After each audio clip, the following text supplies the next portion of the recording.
ابھی میرے جملے کا مطلب آپ سمجھے نہیں.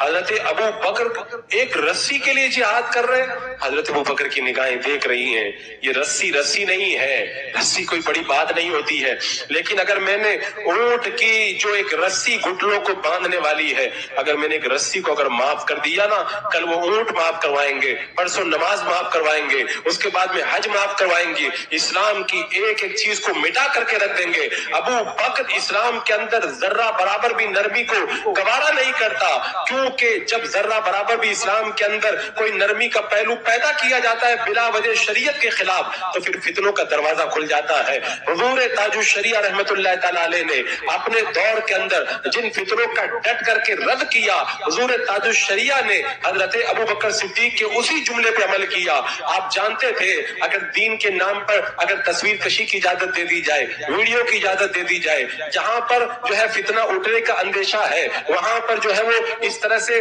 فون کے ذریعے خبر چاند کی اگر جائز کرا دے دی جائے، اس کو جائز کر دیا جائے، اس کو جائز کر دیا جائے، تو اسلام کی ایک ایک چیز کو مٹا کر کے رکھ دیا جائے گا. حضرت ابو بکر جب ایک رسی کے لیے تلوار لے کر کے صحابہ کو لے کر کے منکرین زکات سے جہاد کر رہے ہیں، گویا کہ ابو بکر بتا رہے ہیں کہ کبھی بھی دین کے اندر کوئی نرمی کا ایسا پہلو مت نکالنا جس کی وجہ سے دین کی بنیادوں کو لوگ گرانا شروع کر دیں. حضور تاج الشریعہ رحمت اللہ تعالی علیہ نے اپنی ساری زندگی حضرت صدیق اکبر کے اس جملے پر عمل کرتے ہوئے ڈٹ کر کے ہر فتنے کا مقابلہ کیا، ہر طرح کی تکلیف کو گوارا کیا، لیکن بتا دیا ایک رسی بھی اگر کوئی دین کے اندر کم کرے گا اس کے خلاف بھی ہم لوگ جہاد کریں گے. وہ کسی نے کہا تھا نا کہ اسلام کی بنیادوں، میں نے اس سے پہلے بھی واقعہ بیان کیا تھا کہ ایک مسلمان قیدی جب روم کے دربار میں لے جایا گیا تو سجدہ کرتے ہوئے داخل ہونا پڑتا تھا. میں سجدہ کرتے ہوئے نہیں جاؤں گا. قیدی ہو کر اتنی بہادری، بادشاہ نے سوچا کہ اتنا بہادر قیدی، اس کو رسی ہٹا کے بغیر سجدے کے لایا جائے. جب اندر گئے نا مسلمان قیدی تو بادشاہ نے ایمان کا جائزہ لینے کے لیے کہا کہ اگر میں تمہیں آدھی سلطنت دے دوں تو کیا تم اسلام ترک کر دو گے؟ کہا کتنے بڑے بادشاہ ہو؟ کہا روئے زمین کا 1/4 حصہ 2/4 حصہ جو ہے وہ میری بادشاہی میں ہے، میں جو ہے وہ تم کو سب دینے کے لیے تیار ہوں اگر تم اسلام کو ترک کر دو. کہا بادشاہ تیری زمین تو بہت کم ہے، اگر ساری زمین پھر اتنی زمین اور سونا اور چاندی سے بھر کے تم مجھے دے دے اور کہے کہ ایک وقت کی اذان چھوڑ دے تو ایک وقت کی اذان چھوڑنا مجھے گوارا نہیں ہے. میں کہتا ہوں ہر دور میں سیدنا صدیق اکبر کے بعد میں جو بھی حق کی آواز پہ ڈٹ کر کے باطل کا مقابلہ کرتا ہے اس کے ذہن میں صدیق اکبر کا وہی جملہ ہوتا ہے، ایک رسی مت چھوڑنا. اگر ایک رسی تم نے چھوڑ دیا تو لوگ اسلام کی بنیادوں کو گرا کر کے رکھ دیں گے. حضرت عمر سے حضرت ابو بکر نے کہا تھا اے عمر، اگر اونٹ کی رسی جو زکات کے اونٹوں کے گھٹنوں کو باندھنے کے لیے لوگ لاتے تھے، اگر وہ رسی بھی نہیں دیں گے ابو بکر ان سے بھی جہاد کرے گا. اور آگے آپ نے کیا فرمایا تھا جب لشکر اسامہ کو بھیج رہے تھے؟ صحابہ نے کہا تھا مت بھیجیے حالات اچھے نہیں ہیں. کہا میرے آقا نے بھیج دیا، ابو بکر روک لے، ابو بکر کی مجال نہیں ہے. اگر پاک دامن عورتوں کے کو کھینچ کر کے اگر کتے بھی اٹھا کے لے جائیں ابو بکر تب بھی میرے آقا کے بھیجے ہوئے لشکر کو واپس نہیں روک سکتا ہے. یہ فکر صدیق ہے.